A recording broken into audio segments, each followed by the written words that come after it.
Bapak Ibu yang dimuliakan Allah, yang diberkahi Allah, Nabi Sallallahu Alaihi Wasallam selalu mengabsen sahabatnya, sehingga satu kali Sayyidina Ali tidak muncul di saat subuh.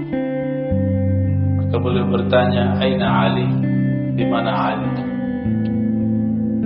Maka para sahabat mengatakan, matanya sedang sakit wahai Rasulullah. Maka Nabi Sallallahu Alaihi Wasallam pun datang ke rumahnya. Karena itu benar mata beliau lagi sakit. Maka disembur oleh Rasulullah Sallallahu Alaihi Wasallam dengan air ludahnya. Namun air ludah Rasulullah beda dengan air ludah kita. Air ludah kita makan jengkol, makan pete, rasanya berubah, baunya pun berbeda. Baginda Nabi Muhammad SAW menganggap bahwa orang yang dapat berkah hidupnya, orang yang memulai bangun subuh, yang mulai dengan berjamaah di masjid, itu keberkahan yang berlipat. Semoga yang hadir pagi ini diberkahi oleh Allah SWT. Saya yakin yang hadir ini punya pekerjaan nanti, ya. Tapi menyempatkan pagi hari sebelum bekerja untuk mengisi kolbunya. Insya Allah ini pertanda kolbunya hidup. Semoga ini juga pertanda kolbunya sehat. Kolbu itu di dalam Al-Quran dibagi 3. Ada kolbu muttaqin, hudan lil muttaqin. Ini kolbu yang di dalamnya ada hidayah. Kolbu seperti ini tidak ada keraguan kepada Alkitab dan Sunnah. Percaya kepada yang gaib, menunaikan ibadah dengan semampunya, dan meyakini bahwa hanya Allah lah sang maha pemberi rezeki yang mutlak. Wa mimma razaqnahum yunfiqun. Rezeki itu jatahnya sudah ada, tinggal mau jemput. Dan cara menjemputnya tentu beda-beda.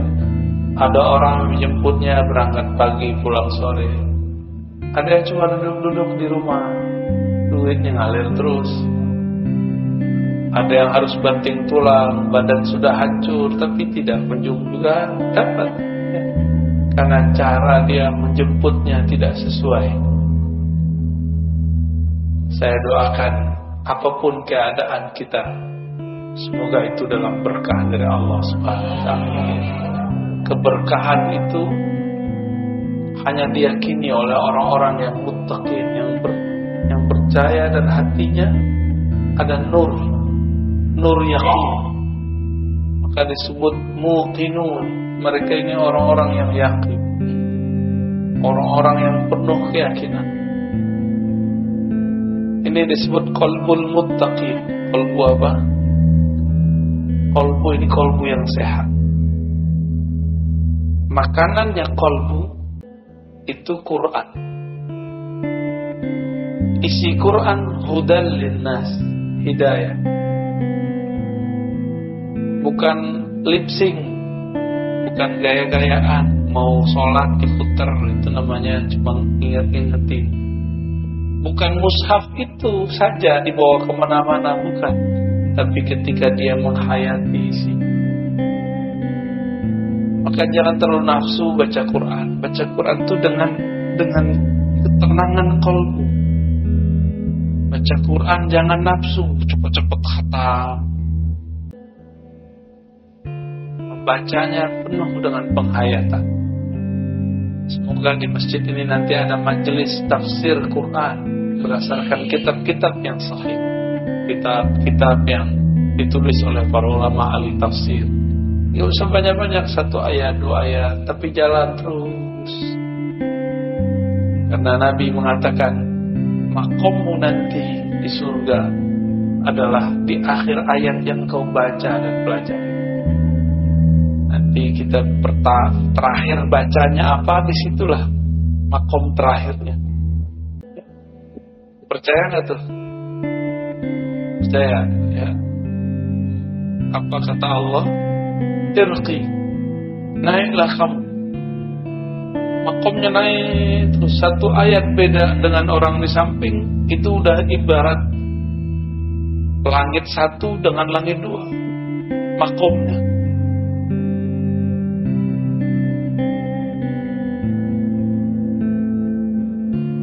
Qalbul muttaqi. Ada yang kedua, qalbul kafirin. Qalbu orang-orang yang kafir. Qalbu orang yang kafir ini sawa'un alaihim a'andartahum am lam tunzirhum la yu'minun. Qalbu dia keras. Mau diingatkan tidak diingatkan sama. Buat majelis gak buat majelis bagi dia itu masalah.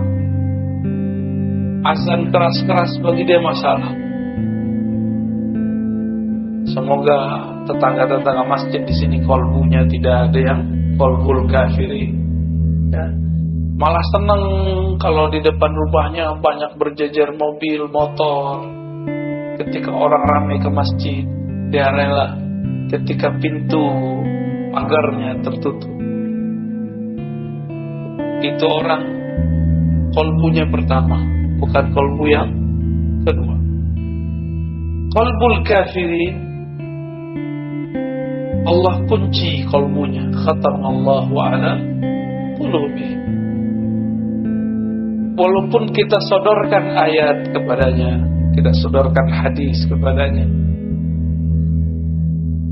tapi dalam pendengaran mereka, penglihatan mereka, di kolbunya ada ghisyawa, tutupan.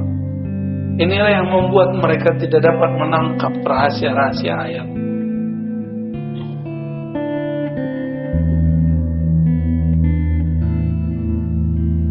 Namun ada kolbu yang lebih gawat lagi, namanya kolbul munafiqin. Kolbu orang munafik. Munafik itu nafaqah. Orang-orang yang menunjukkan kesolehan tapi menyembunyikan kekufuran. Izhar as-salah wal iman wa ikhfa'ul kufur wal fisq.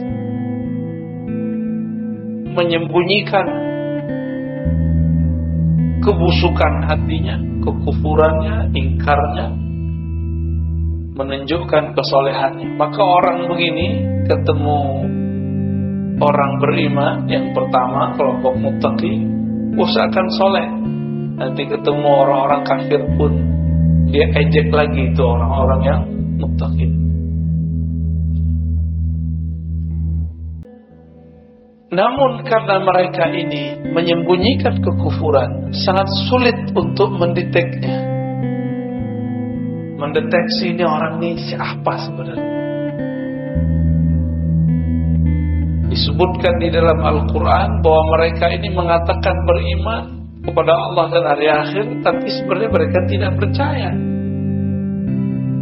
Seperti lain di mulut, lain di hati. Ini ciri pertama, qalbu munafik. Dan dalam diri kita ada itu semua. Ketika kita takbir, lisan membaca Allahu Akbar, kalbu tidak membesarkan Allah. Ini sudah mulai kena itu. Kepala sujud, tapi hati tidak sujud. Kita semua ya, benar. Baca Subhana Rabbil Azim wa bihamdi, tapi tidak menta'zim Allah. Baca Subhana Rabbil A'la wa bihamdi, tapi tidak meninggikan Allah Subhanahu wa ta'ala. Allah enggak perlu disuci-sucikan. Persepsi kita tentang Allah yang perlu disucikan. Ya. Mereka ini yukhadi'un. Mereka ini mencoba menipu Allah dan orang-orang beriman. Dikira kalau berpenampilan yang saleh, kalam-kalam yang Arabik ya, ke Arab-Araban, berpenampilan seperti ahli sholat, bisa menipu orang beriman, bisa menipu Allah Subhanahu wa ta'ala. Ini orang sibuk dengan penampilan, gak sibuk dengan yang di dalam batinnya.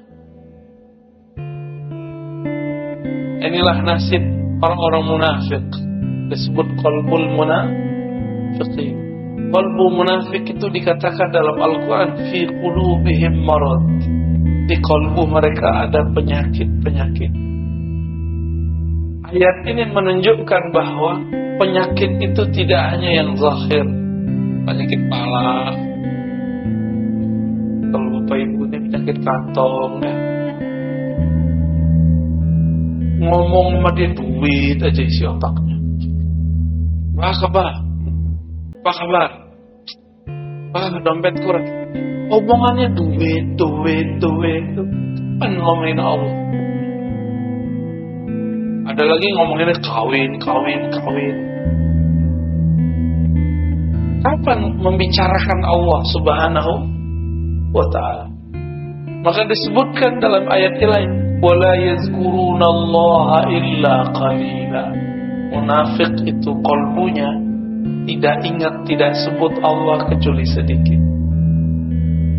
Penampilan soleh, tapi kalau ngomong ke politik, kebencian sih.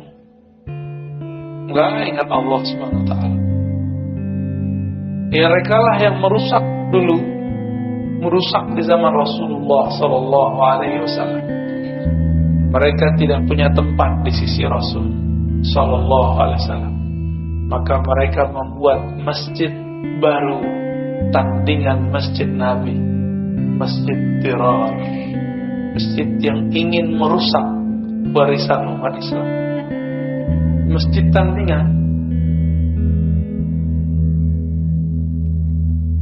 Tapi ketika mereka makar, Allah pun bermakar. Karena makar itu dibuat oleh hamba Allah. Si hamba tunduk kepada Allah Subhanahu wa ta'ala. Ketika mereka makar, apa yang terjadi? Allah pun menyusun skenario sendiri.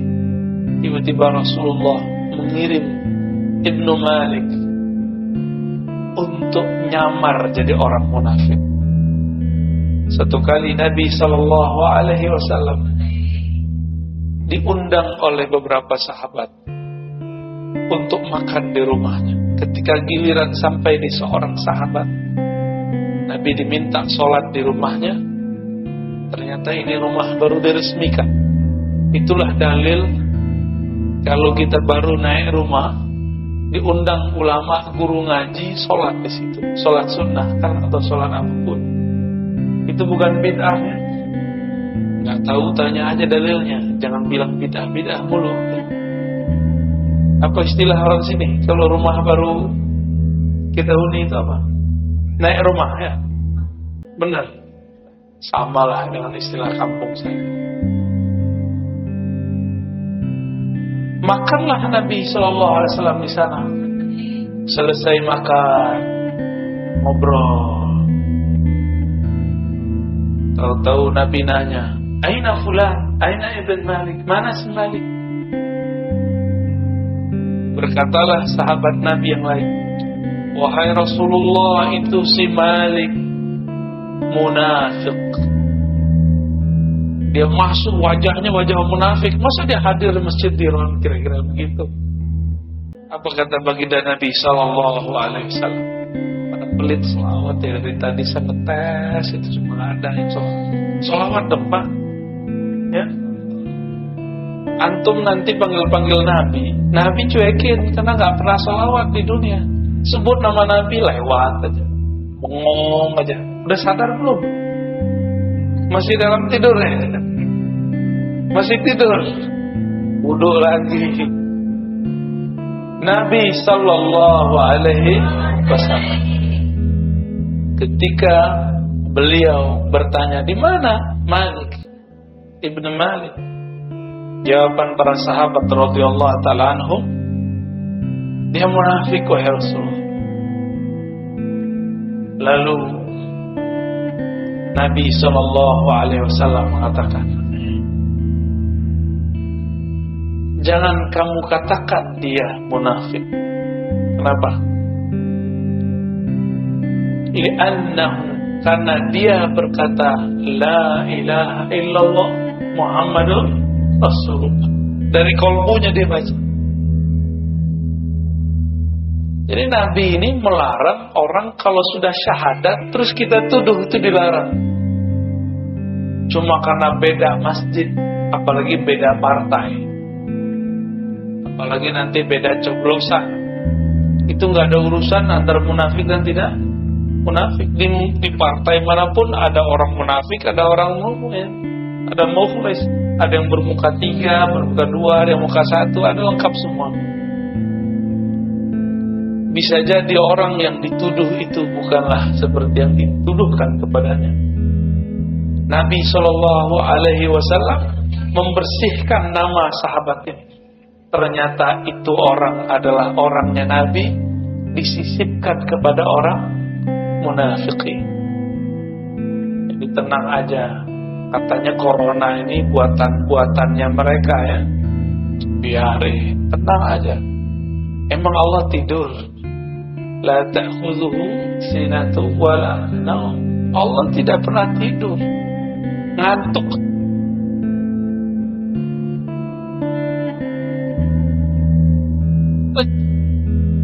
Allah pernah lelah? Tidak pernah. Allah pernah lalai? Enggak. Karena Allah tidak pernah tidur, tidak pernah lelah, tidak pernah ngantuk, maka dia tidak akan pernah membiarkan orang Islam, orang beriman disiksa, dizalimi. Gak akan pernah membiarkan. Karena Allah lah waliyul ladzina amanu, wali penjaga orang-orang yang beriman. Allah menyebut dirinya wali. Wali artinya penjaga. Maka wali Allah di muka bumi adalah orang-orang yang menjaga ajaran Allah Subhanahu wa ta'ala. Ajaran Allah itu bukanlah ketika berpakaian, pakaian takwa. Ini emang pakaian takwa namanya. Ini pakaian Ahok ini. Baju koko kan artinya abang orang Cina ya kan. Ya, matanya sipit lagi ya. Untung keturunan ke-17 kali. Kita aja yang kegeeran. Ini baju takwa. Nabi mengatakan at-taqwa hahuna. Takwa itu di dalam dada. Hahuna. Maka jangan lagi pernah menilai orang takwa lewat baju. Ya. Ini majelis subuh yang diberkahi Allah. Jangan nilai orang takwa lewat penampilan. Kalau ibu-ibu tuh model jilbab, apa urusannya model jilbab? Yang penting tutup aurat ya. Tutup aurat, tidak transparan, tidak ketat, udah muslimah, islami. Kalau bapak-bapak ini apa baju takwanya? Koko lagi, ya salah. Nabi SAW, percaya atau tidak, Nabi itu suka pakai baju impor. Mumpung orang Batak dekat sama Singapura, impor gitu. Enggak begitu. Nabi ngimpor baju, pakai baju mustawradat yang didatangkan dari luar. Karena Nabi SAW di zamannya orang tidak produksi di Makkah, Madinah. Semuanya dibeli dari luar. Ya. Marhaban. Ya, fadal. Marhaban. Shifaul qulub. Allahumma shalli wa sallim. Allahumma shalli. Fadal.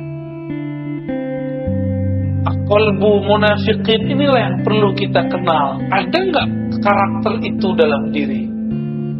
Sehingga ketika kita mengenal karakter itu, kita dapat mengenal cara kembali kepada Allah Subhanahu wa ta'ala. Inilah cabang dari pengetahuan.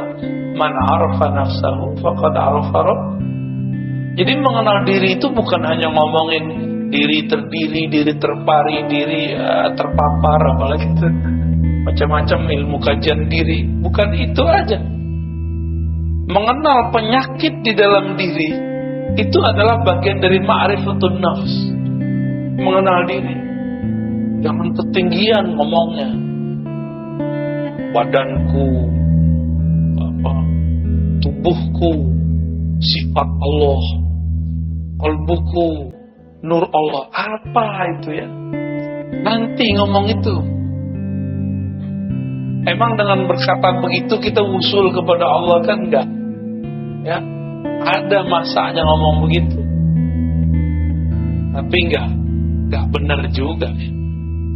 Tubuh ini bukanlah sifat Allah, fi'il Allah. Tubuh ini adalah tajalli fi'il Allah, bukan fi'il Allah. Itu beda tuh. Apa arti tajalli? Allah menunjukkan perbuatannya lewat tubuh kita. Maka orang yang mengenal struktur dalam dirinya, dia akan mengenal bagaimana cara Allah berbuat ke dalam dirinya. Bukan berarti dia jadi Allah kalau habis kenal diri. Ya. Kalau kenal qalbu, kenal nur Rasulullah Sallallahu Alaihi Wasallam, belum tentu juga ini qalbunya qalbu yang mana. Maka pembukaan kajian kita dimulai dari pembagian qalbu. Qalbu apa yang pertama tadi? Qalbul muttaqin. Qalbu yang kedua kafirin. Qalbu yang ketiga, qalbu ketiga ini dia ada iman tapi penyakitnya lebih banyak. Karena penyakitnya di dalam dada, yang mengerti cuma ahlus sudur, ahli dada, ahli rohani. Tidak semua guru ngaji, guru ustadz itu ahli qalbu. Ada yang cuma dapat ijazah fikih. Fikih ngurusin ilmu hukum. Ada yang cuma gelar LCMA, doktor. Itu urusan akal. Ustadz begini ditanya mengenai ilmu qalbu. Apa kata dia? Bid'ah. Karena dia nggak ngerti, dia bilang bid'ah. Berarti qalbu dia lebih bermasalah lagi. Kenapa? Tidak boleh seseorang yang tidak punya ilmu terhadap sesuatu berkomentar terhadap barang itu. Saya nggak ngerti ilmu kedokteran. Boleh nggak saya berfatwa tentang kedokteran? Boleh nggak seorang dokter pemikiran Islam mendiagnosa penyakit seorang? Mendoakan boleh, mendiagnosa jangan.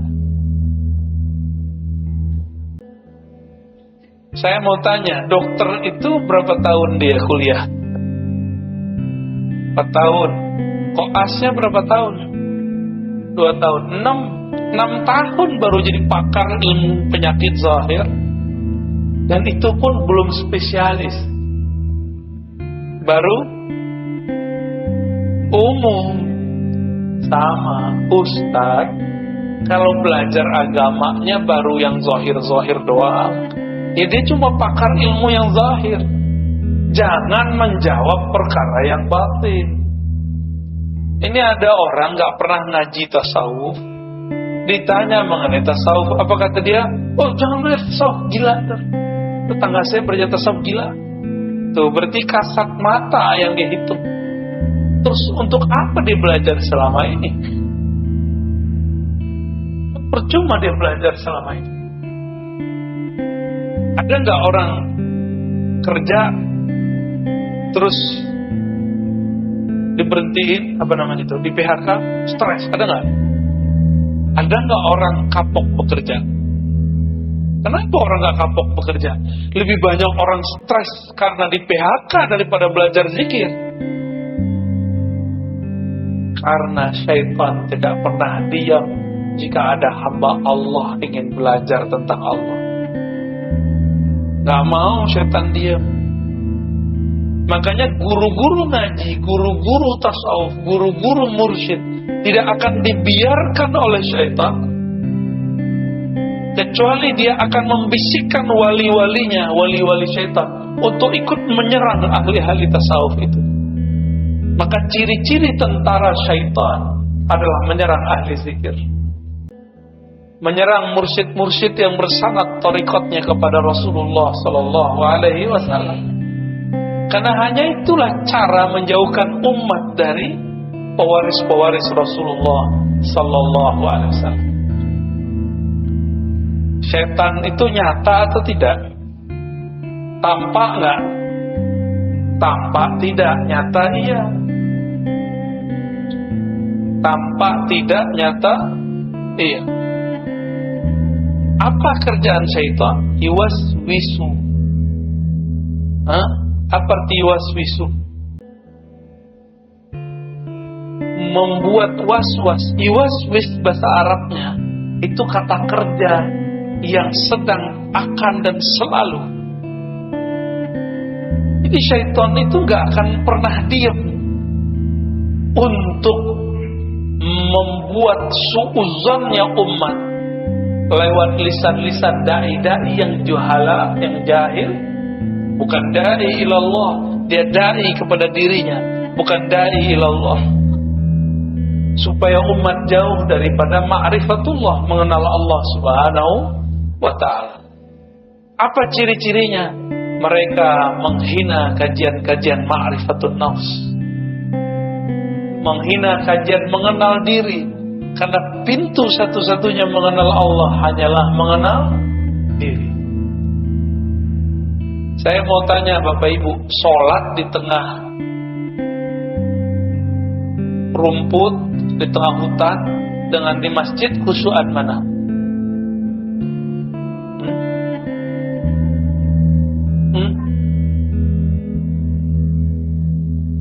Sholat ada gemercik air tambah khusyuk nggak? Iya apa enggak? Iya. Ya udah guyur aja ke rumahnya tiap hari. Kawan kita pengen sholat khusyuk, maka kata gurunya, sholatlah di tengah bunyi alam. Maka dia carilah batu di tengah sungai, biar gemercik air. Tuh ada ular.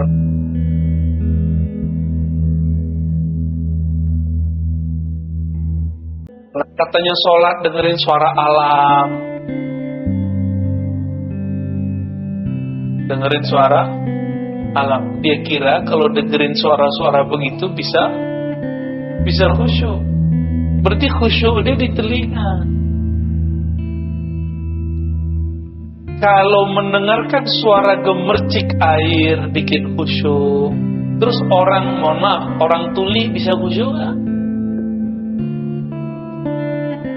Mikir kalau berfatwa ya.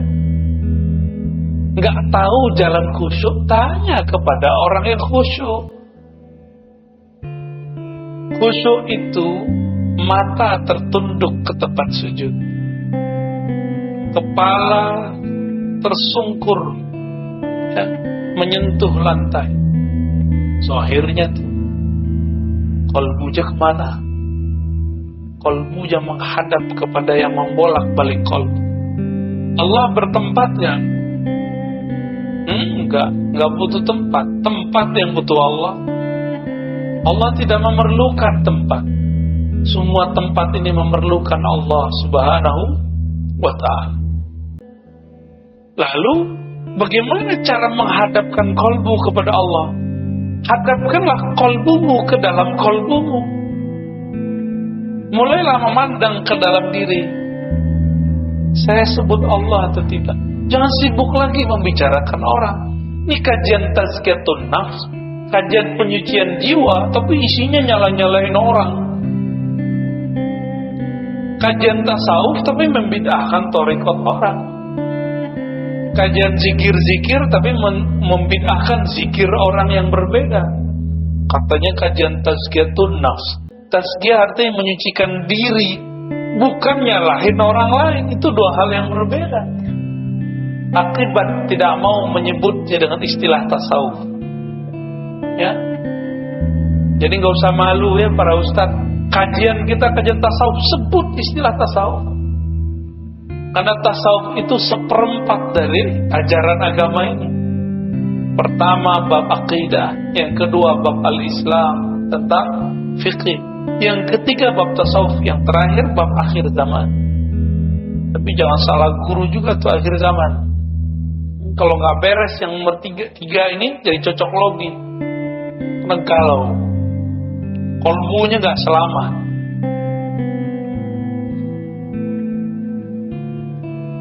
Udah berapa kolbu kita?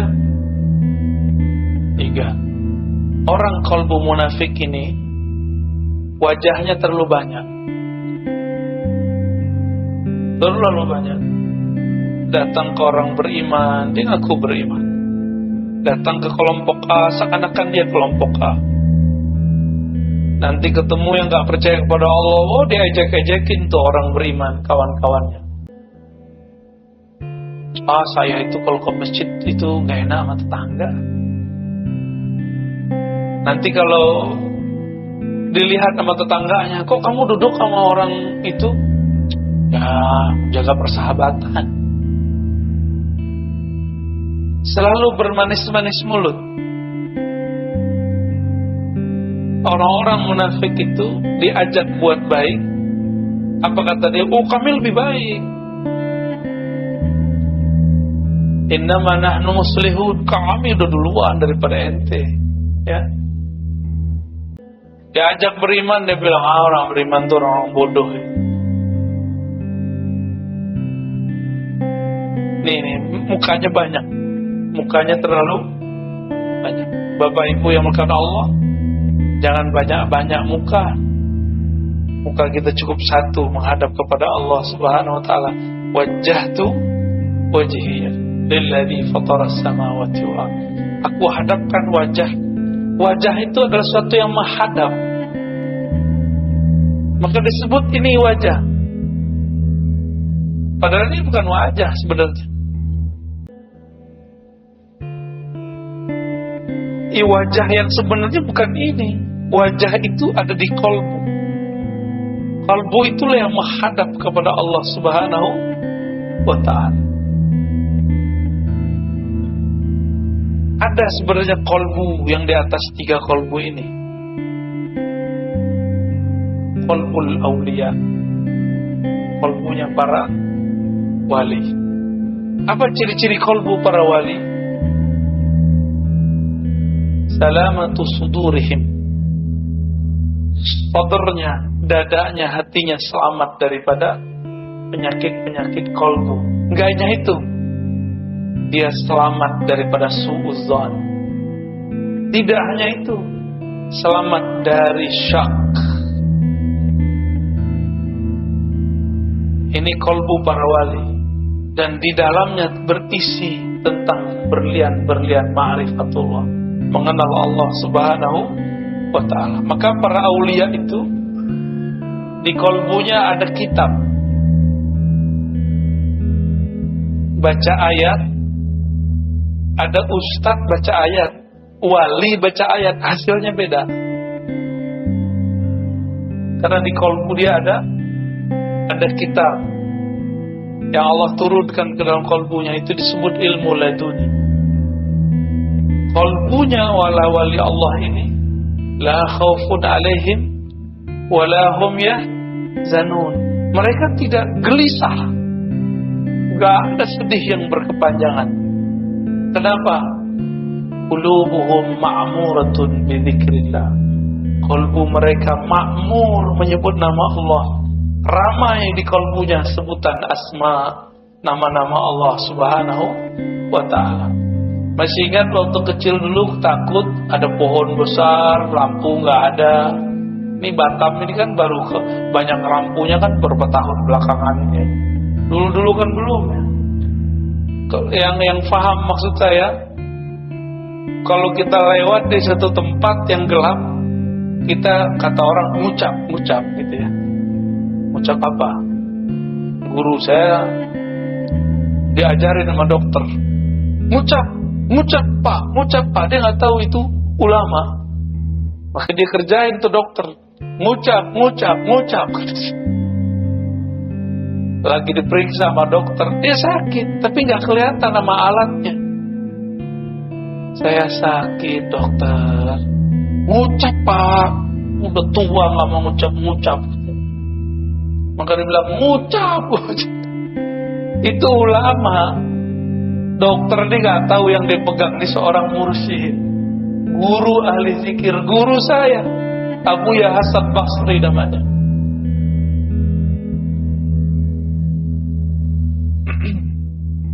Ya kadang-kadang kita menggarami laut. Nah ini kadang-kadang nggak nyadar juga ya. Di depan saya laut apa nih? Kolam. Jangan comberan. Bapak Ibu ya bahkan Allah, ada qalbul awliya, ada juga qalbul anbiya. Qalbu para nabi. Qalbu para nabi, jika para wali di dalamnya ada zikrullah, ada ilham dari Allah, maka para nabi di dalamnya ada ma'rifat kenabian, wahyu. Maka setinggi apapun wali, dia tetap di bawah seorang nabi. Gak ada wali yang lebih tinggi daripada nabi. Para nabi itu pun masih ada lagi qalbu Nabi Muhammad, itulah yang paling tinggi. Jadi berapa macam qalbu? Ya, paling bawah kafir, munafik, muttaqin, aulia, anbiya, Nabi Muhammad sallallahu alaihi wasallam. Semakin jauh dari qalbu Nabi, semakin kufur, semakin berpenyakit. Karena Nabi secara fisik sudah wafat, tapi ruhnya tidak pernah wafat. Maka hadirkanlah ia dalam qalbu kita, hadirkan ia dalam salawat. Maka beruntunglah yang menghidupkan majelis-majelis salawat, beruntunglah yang menghidupkan majelis-majelis zikrullah. Qalbunya ma'mur. Ciri-ciri orang munafik sedikit zikir, banyak nyalahin orang. Ciri-ciri qalbul muttaqin adalah qalbu yang sibuk menyebut namanya, jarang menyalahkan orang lain. Nah, ada kajian munafikin. Hati-hati. Dia pakai branding nama Rasul, hati-hati. Sunnah Rasul, hati-hati. Tugasnya mereka cuma nyalahin orang beriman, mecah belah umat. Nah, jangan sampai ini kemudian kita salah ambil. Semoga ke depan umat tambah dewasa, tambah mengerti mana yang disebut nutrisi kolbu, mana yang akan merusak kolbu, ya, mana yang akan menyembuhkan kolbu, syifa, mana yang menjadi halak, ya, menghancurkan kolbunya. Allahumma amin ya rabbal alamin. Gimana Pak? Udah.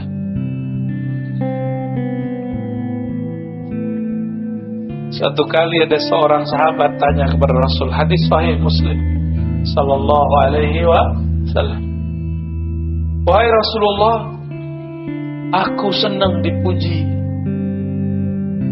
apakah itu merusak amal ibadahku?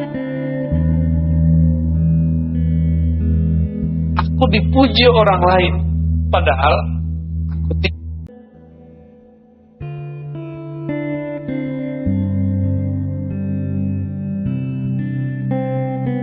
senang. Tuh berarti senang dipuji, ya. Jangankan antum, itu kiai samping saya aja begitu kok. Itu normal, sisi manusiawi. Sisi kalau enggak manusia. Tapi kita enggak niat mau dipuji, ini bedanya, ya. Bedanya apa? Posting biar ada yang like, itu bahaya tuh. Posting aja, share aja, tapi jangan niat mau dipuji. Dua hal yang beda. Apa kata Nabi Muhammad sallallahu alaihi wasallam? Itu adalah keridhaan yang Allah dahulukan, yang Allah kabarkan lebih awal. Jadi kalau kita dipuji orang, lalu kita anggap ini Allah yang memuji, digerakkan lewat mulut orang itu, ini disebut dengan apa? Barusan sudah saya sebut. Kabar gembira yang sudah didahulukan. Jadi kita ini diterima di sisinya, maka Allah gerakkan makhluk-makhluk ini memujinya. Ternyata ada namanya ma'rifatul hub, ma'rifat cinta. Allah itu adalah maha mencinta, maka dia menyebut dirinya yuhib. Innallaha yuhibbul muttaqin. Innallaha yuhibbu innallaha ma'as sabirin. Innallaha, gimana lagi ayatnya? Yuhibbul mutatahhirin, tawabin. Semuanya itu ada sekitar 7 lah. Kata cinta, Allah menyebutkan kata cinta sebagai kata kunci tentang dirinya. Kalau saya mencintai seseorang, itu saya memerlukan perhatian dia, saya butuh dia. Tapi kalau Allah cinta seseorang, itu Allah sedang memberikan anugerah kepadanya. Allah tidak butuh dia, Allah tidak memerlukan dia. Ini beda cinta kita dan cinta Allah Subhanahu wa ta'ala. Kita mencintai pasangan karena kita butuh perhatian dia, layanan dia. Tapi Allah cinta hambanya, tidak memerlukan mereka. Allah Subhanahu wa ta'ala mengabarkan kepada Nabi Muhammad SAW, jika Allah mencintai seseorang, idza ahabballahu 'abdan, maka Allah memberitahu kabar kepada Sayyidina Jibril, ya Jibril, inni uhibbu fulana, wahai Jibril, aku cinta kepada si fulan, fa ahibbahu, maka cintailah ia. Maka Sayyidina Jibril sejak saat itu mencintai orang itu tanpa pernah berhenti. Karena sekali Allah mencintai makhluk, selama-lamanya dia mencintainya. Allah tidak pernah mengkhianati cintanya. Allah itu sangat setia. Beda sama kita, beda dengan saya, beda juga yang di samping saya, beda. Dulu pernah jatuh cinta seseorang terus hambar, pernah gak? Ya, itu kita. Ada orang menikah mewah, meriah, tapi umurnya cuma seumur jagung, 3 bulan cerai. Karena yang dia butuhkan tidak ada di situ, yang dia perlukan tidak ketemu di situ. Suatu kali ada orang nelfon Buya Hamka dulu. Dalam bukunya dicerita, dalam videonya pun, dalam suara rekamannya dicerita, perempuan itu menelpon beliau, masih keturunan ningrat, ingin menjadi istri Buya Hamka. Buya Hamka bilang, saya sudah tua, saya tidak bisa menafkahi batinmu.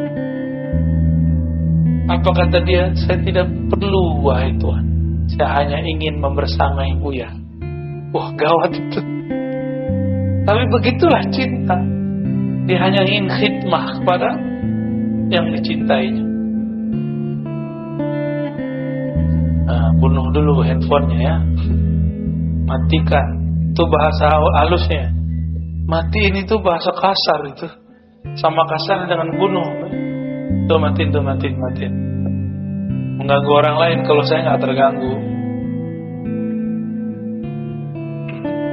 Baik, ya. Jadi Allah buat pengumuman, wahai Jibril, aku mencintai fulan, fa ahibbahu.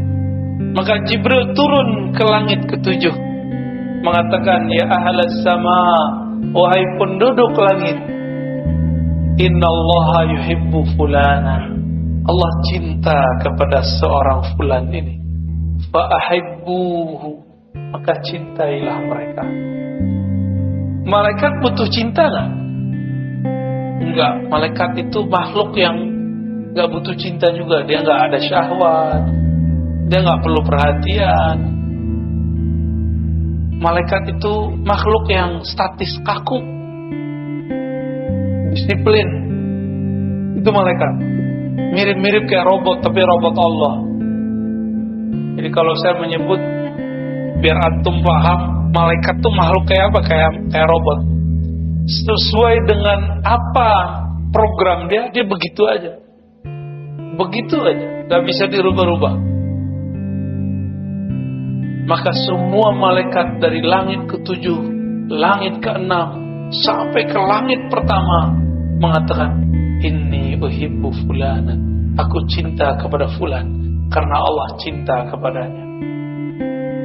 Inilah yang disebut viral di langit, ya, terkenal di langit. Doa sembarangan itu terkenal di langit, belum tentu terkenal di bumi. Namanya harum di langit. Kenapa? Karena dia sebut-sebut nama Allah. Tapi biasanya kalau sudah viral di langit, dia adalah orang yang memviralkan Allah di bumi. Orang-orang yang memperjuangkan agama Allah di bumi, Allah viralkan dia di langit. Nama-nama dia disebut. Inilah yang dikatakan dalam surat Ghafir, bahwa para malaikat memintakan ampun, yastaghfiruna lillazina amanu. Mereka memohonkan ampun untuk orang-orang yang beriman di bumi. Semoga nama yang hadir pagi ini termasuk disebut di sana. Amin ya rabbal alamin.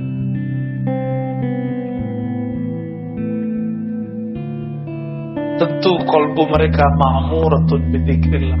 Kalbunya lebih awal memviralkan Allah dalam kalbunya. Maka berlatihlah zikir kalbu kepada ahlinya. Saya yakin di Batam ini banyak ahli zikir, ya. Gak mesti sama yang di YouTube itu, ya. Di dekat kita ada guru yang bisa ngajar, ikuti dia, ya. Sama kok. Yang disebut di sono disebut di sini sama. Jangan beda-bedain, ya. Guru-guru itu juga punya kecemburuan. Antum hormat kepada yang si fulan, enggak menghormati si fulan.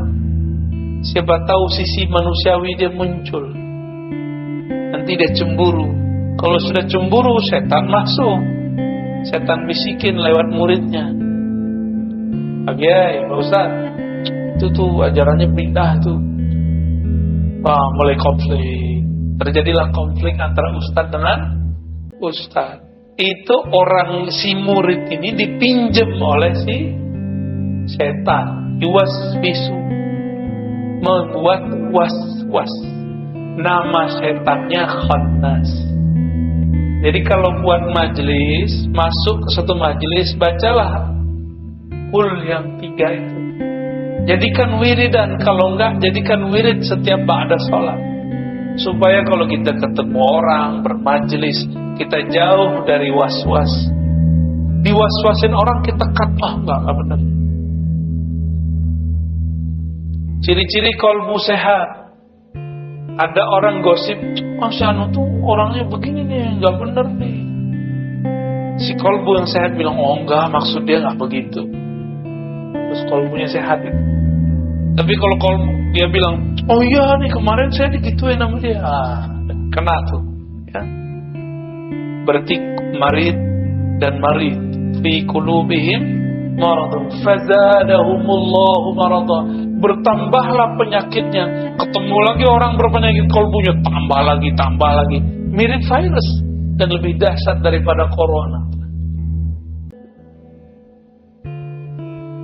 Bapak Ibu yang melakukan Allah, itulah tingkatan-tingkatan kalbu. Siapa yang kenal kalbunya, dia akan kenal yang membola kembali kalbunya. Inilah makna, salah satu makna daripada judul ini. Siapa yang kenal diri, kenal Allah. Diri kita yang paling dekat adalah kalbu. Kenalilah dirimu yang mana. Cukup katakan, ya Allah, kalbuku berpenyakit. Engkau maha penyembuh, sembuhkanlah ya Allah.